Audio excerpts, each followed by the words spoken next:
Il y a quelque chose de troublant à se réveiller et à réaliser que l'on vit le même jour encore et encore. Pas littéralement comme une blague cosmique tirée d'un film, mais émotionnellement, mentalement. Les mêmes disputes avec les mêmes personnes, les mêmes déceptions qui portent des masques différents, les mêmes schémas qui se répètent comme une chanson bloquée en boucle que l'on n'arrive pas à arrêter. Vous vous promettez que les choses seront différentes cette fois. Vous faites des plans, vous fixez des limites, vous choisissez mieux. Pourtant, d'une manière ou d'une autre, 3 mois plus tard, vous vous retrouviez à contempler le même désordre, juste avec de nouveaux visages et des lieux différents. Travail différent, même patron toxique, nouvelles relations, même drame épuisant, nouveau départ, fin familière. Si vous êtes ici maintenant, quelque chose de plus profond que la coïncidence vous a amené à ce moment. Vous en avez assez de cette boucle.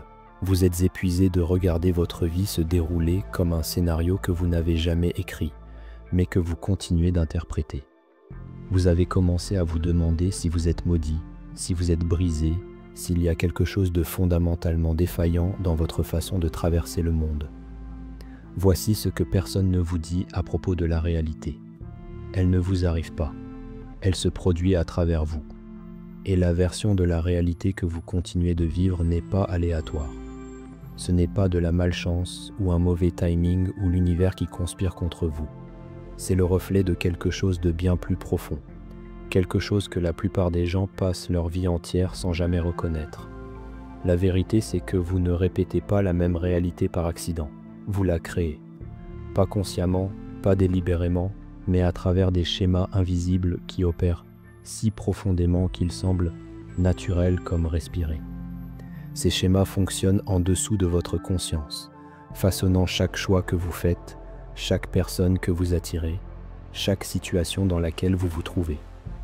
Carl Jung avait compris quelque chose que la psychologie moderne essaie encore de rattraper. Il avait réalisé que ce que nous appelons la réalité est en fait une projection de notre monde intérieur.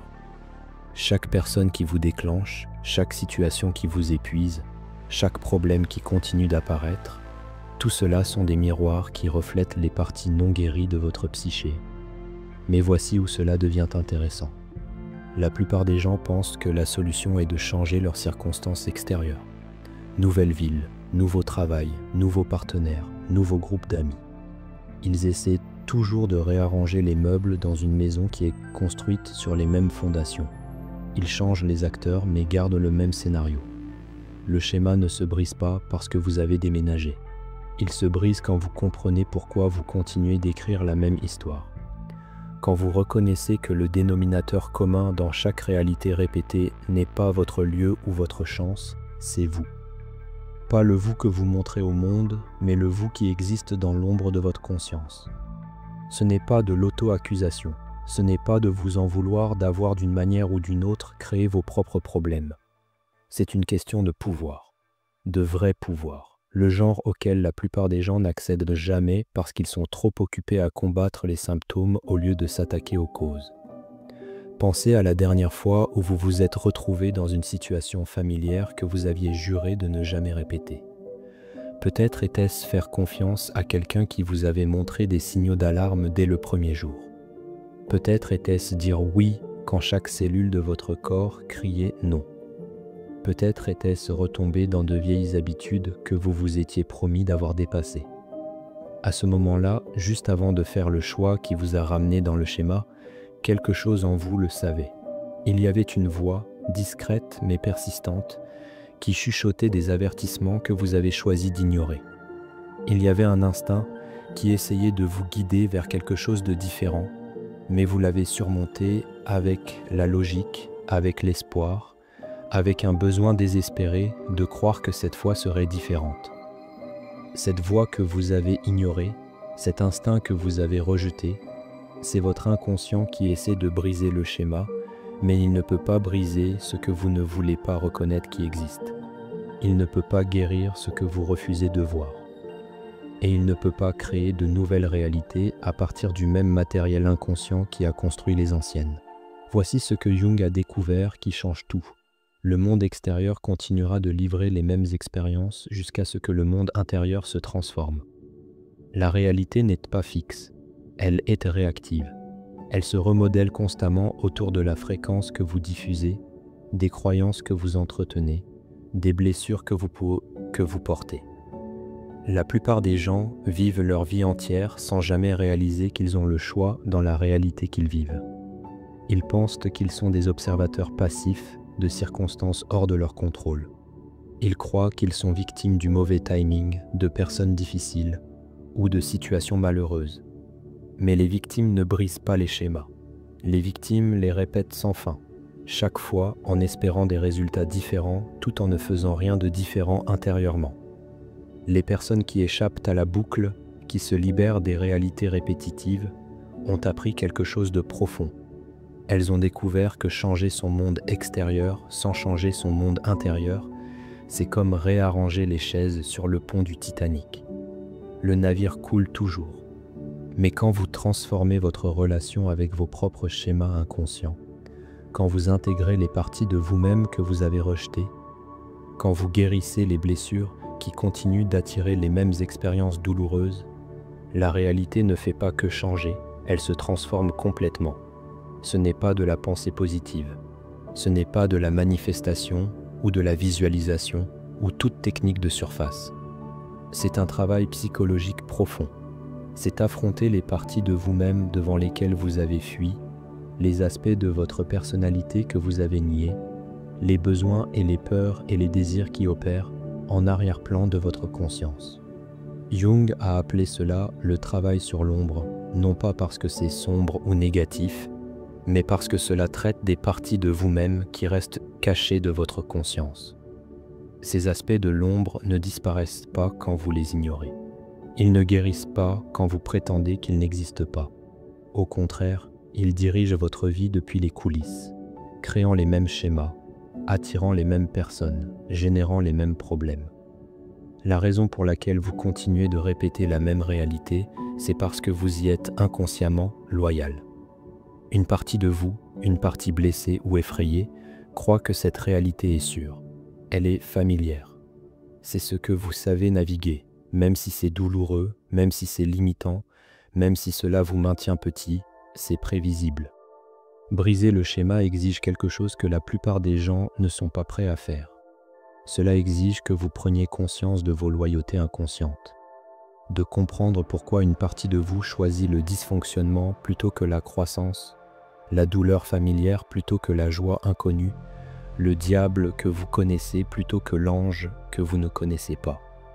Mais voici ce qui rend ce voyage digne d'être entrepris. De l'autre côté de la reconnaissance des schémas se trouve la transformation des schémas. Une fois que vous voyez comment vous avez inconsciemment créé votre réalité, vous pouvez commencer à la façonner consciemment. Une fois que vous comprenez les forces invisibles qui ont façonné votre expérience, vous pouvez rediriger ce pouvoir créatif vers quelque chose qui vous sert réellement. La réalité que vous continuez de répéter n'est pas votre destin, c'est votre point de départ.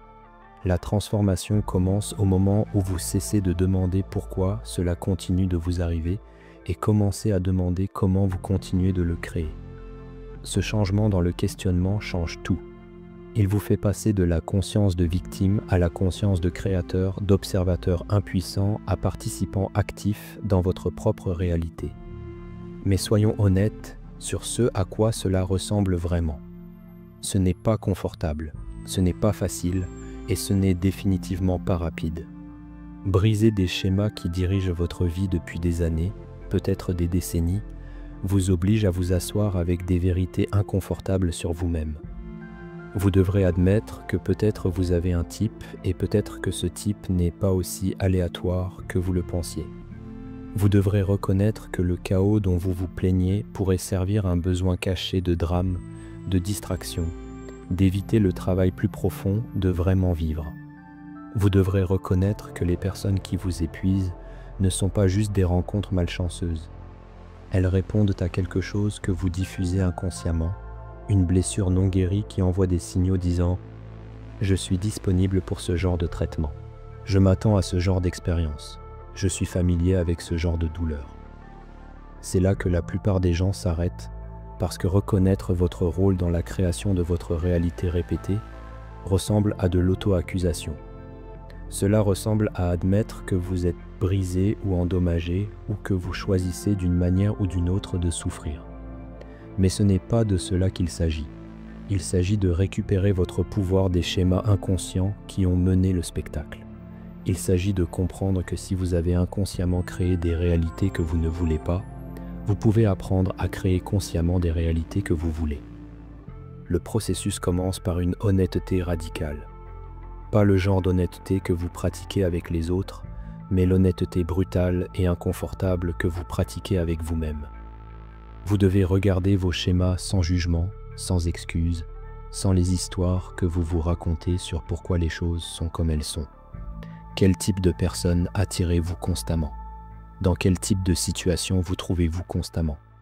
Quel type de résultat vivez-vous constamment?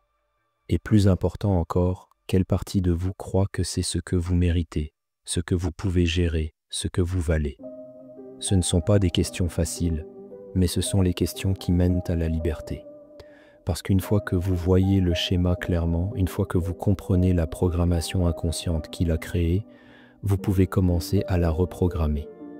Cette reprogrammation se passe à plusieurs niveaux. D'abord, vous devez identifier les croyances fondamentales qui ont guidé vos choix. Des croyances comme « je ne mérite pas le vrai amour, je ne peux pas faire confiance à mon propre jugement, les bonnes choses ne durent pas, les gens partent toujours, je dois prouver ma valeur ». Ces croyances vivent si profondément dans votre psyché qu'elles semblent être des faits sur la réalité plutôt que des histoires que vous vous racontez. Mais ce ne sont pas des faits, ce sont des programmes, et les programmes peuvent être réécrits. Ensuite, vous devez guérir les blessures émotionnelles qui maintiennent ces croyances vivantes.